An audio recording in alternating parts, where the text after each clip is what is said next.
Hello and welcome back to our channel. आज हम करेंगे एक केस स्टडी है जो कि हमारी सरफेस एरिया एंड वॉल्यूम वाले चैप्टर में से है। तो क्वेश्चन क्या है पहले, a golf ball is spherical with about 300 to 500 dimples that help increase its velocity while in play.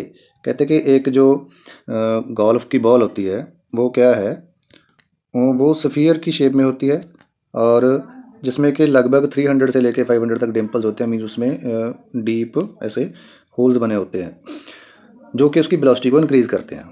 Golf balls are available traditionally white but available in colours also. Traditionally white होती हैं but other colours में भी available होती हैं। In the given figure a golf ball has diameter of 4.2 centimetre and the surface has 315 dimples hemispherical of radius 2 millimetre.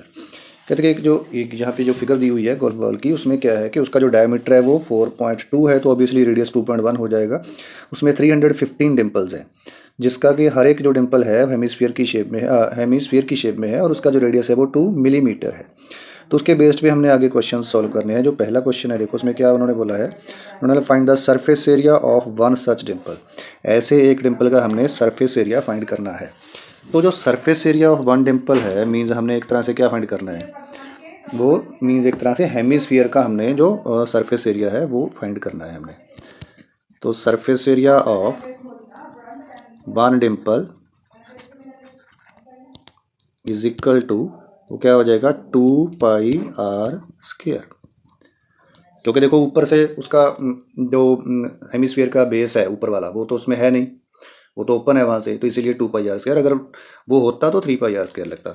तो अभी हम क्या करेंगे, यहाँ पे 2 एज इट इज़, पाई की वैल्यू 22/7 और जो रेडियस है अगर आप में ही निकालना चाहते हो तो वो 2 है, अगेन 2 क्योंकि स्क्वायर है इसलिए 2 बार आ गया। तो अभी इसको ऊपर जब आप मल्टीप्लाई करो तो 176 आ जाएगा, नीचे आ गया 7 mm²। अगर आप सेंटीमीटर में निकालना चाहते हो तो यहाँ पे 2 के नीचे 10 लग जाएगा, इसको अगर सेंटीमीटर स्क्वायर में कन्वर्ट करना है तो अभी इसको अगर आप अप्रोक्सीमेटली फाइंड करोगे तो ये 25.14 मिलीमीटर स्क्वायर आ जाएगा, अप्रोक्सीमेटली जितना आ जाएगा, पूरा एग्जैक्ट नहीं है जी, क्योंकि ये 7 पूरा डिवाइड इसको करेगा नहीं। और जो सेकंड पार्ट में उन्होंने क्या पूछा है, find the volume of the material dug out to make one dimple. एक डिम्पल बनाने के लिए कितना मटेरियल उसमें से निकाल लिया गया वो हमने फाइंड करना है। तो मीन्स हमने एक तरह से क्या फाइंड करना है, हेमिस्फीयर का वॉल्यूम। तो हेमिस्फीयर का वॉल्यूम क्या होता है, 2/3 और πr²। तो अगेन 2/3 एज इट इज़, पाई की वैल्यू 22/7 और रेडियस तो ऑब्वियसली अभी भी 2 ही रहेगा, 2 × 2 × 2 क्योंकि क्यूब है तो मीन्स 3 बार मल्टीप्लाई हो गया। तो अभी अगर आप इसको सॉल्व करोगे तो ऊपर जब आप मल्टीप्लाई करोगे तो 352 आ जाएगा, नीचे 3 × 7 मीन्स हमारा 21 आ जाएगा mm³। तो जब आप इसको 7 से डिवाइड कर लोगे तो ये अप्रॉक्सीमेटली 16.76 इतना mm³ मिलीमीटर क्यूब आ जाएगा। ये अप्रॉक्सीमेट है, दोनों के दोनों जो आंसर हैं अप्रॉक्सीमेटली। तो अभी थर्ड पार्ट में उन्होंने क्या पूछा हुआ है, जो ऊपर वाला है, find the total surface area expose to the surroundings को कितना टोटल सरफेस एरिया एक्सपोज हुआ वो हमने फाइंड करना है। तो अभी इसमें थोड़ी सी ध्यान देने वाली बात है। तो पहली बात तो क्योंकि जो बॉल है वो क्या है, स्फीयर की शेप में है, तो स्फीयर का हमारे पास क्या होना है, सरफेस एरिया। बट उसमें से वो जो हर एक जो डिप है उसका ऐसा जो ऊपरला सर्कुलर पोर्शन है वो तो रिमूव हो गया, और फिर नीचे को ऐसे जो हेमिस्फीरिकल शेप है वो उसमें क्या हो गई, वो उसमें दिखने लगेगी। तो हेमिस्फीयर का कर्व्ड सरफेस एरिया हमने ऐड करना है किसमें, जो total surface area of sphere है उसमें। बट उसमें से हमने सर्कल का एरिया, ये वाला पोर्शन जो है वो माइनस करना है क्योंकि वो उतने सर्कल्स रिमूव हो गए हैं। तो पहली बात तो स्फीयर का एरिया मीन्स 4πr², उसमें से आपने 315 सर्कल्स का माइनस करना है। तो सर्कल का एरिया होता है πr², 315 से मल्टीप्लाई कर दिया, और फिर कितने 315 जो हेमिस्फीयर्स हैं उनका हमने क्या करना है, ऐड करना है। तो 315 को मीन्स क्योंकि 2πr² होता है तो 2 × 315 × πr², ये मैंने 2 को आगे लगा दिया फार्मूले वाले को। तो इसको आप देखोगे 630 हो गया, ये 315 है क्योंकि रेडियस दोनों में सेम है, पाई सेम है, तो इट मीन्स इनको आप प्लस माइनस कर सकते हो। तो ये 4πr² और इनको जब आप सॉल्व करोगे तो ये 315 πr²। इतना आ गया। अभी हमने क्या करना है, पाई आप कॉमन निकाल सकते हो, जब आप नहीं भी निकालोगे तब भी सॉल्व हो जाएगा। तो अभी इसमें अंदर हमारे पास क्या बच गया, 4r² बच गया। और इसका अगर आप रेडियस देखोगे तो 2.1 है, क्योंकि इसका जो स्फीयर का क्योंकि डायमीटर 4.2 था तो ये आ गया 2.1। तो 2.1 क्योंकि है डेसिमल ख़त्म करोगे तो नीचे हमारे पास आ जाएगा 10, अगेन 21/10। अभी प्लस इसमें हमारा क्या रह गया 315। अभी छोटे वाले रेडियस का वैल्यू हम यहाँ पे पुट करेंगे, बट वो मिलीमीटर में है, दूसरा सेंटीमीटर में है, तो इसको भी सेंटीमीटर में कन्वर्ट कर लेते हैं। तो ये 2/10 2/10 आ गया, क्योंकि पाई हम कॉमन निकाल चुके हैं। तो अभी इसमें अगर आप देखोगे पाई की वैल्यू बाहर आप पुट कर सकते हो, जब बाद में अगले स्टेप में भी पुट कर सकते हो, आपकी इच्छा है। तो यहाँ पे इतना आ गया। अभी इसको अगर आप मल्टीप्लाई करोगे तो 1764 आ जाएगा, और अपॉन में आ गया 100। फिर अगेन प्लस में हमारा इनको जब मल्टीप्लाई कर लोगे तो ये 1260, अगेन अपॉन में 100 इज इक्वल टू में ये 22/7। और क्योंकि दोनों का डिनोमिनेटर 100 है, सेम है, तो मीन्स आप न्यूमिनेटर्स को प्लस कर सकते हो। तो वो आ जाएगा आपका 3024 डिवाइडेड बाय 100। तो 7 से इसको जब आप कैंसिल करोगे तो 432 आ जाएगा। और जब आप इनको आगे मल्टीप्लाई कर लोगे तो ये आ जाएगा 9504 और अपॉन में 100, ये सेंटीमीटर स्क्वायर आएगा। और इज इक्वल टू में क्या आ जाएगा हमारा, फिर इसको डेसिमल में जब आप करोगे कन्वर्ट तो 95.04 सेंटीमीटर स्क्वायर। तो ये आपका जो थर्ड पार्ट है उसका आंसर आ गया और के ऊपर वाले का।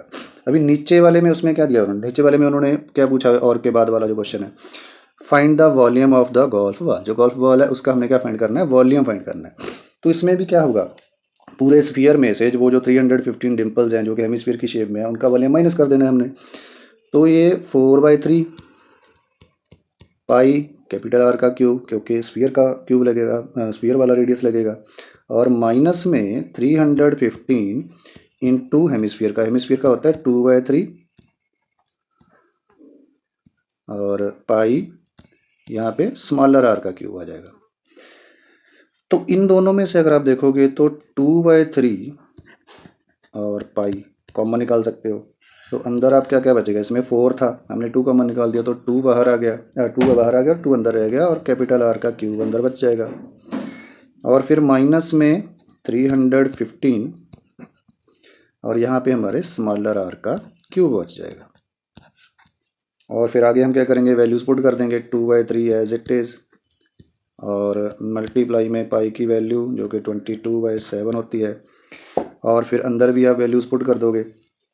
2 एज इट इज़, रेडियस की वैल्यू 20 मीन्स 2.1 थी तो 21/10, अगेन 21/10, जब आप सीधा क्यूब भी लिख सकते हो, आपकी इच्छा है, 21/10 माइनस 315 एज इट इज़, और इसका जो रेडियस है वो 2 मिलीमीटर है, तो सेंटीमीटर में कन्वर्ट करने के लिए अपॉन 10 लगता रहेगा।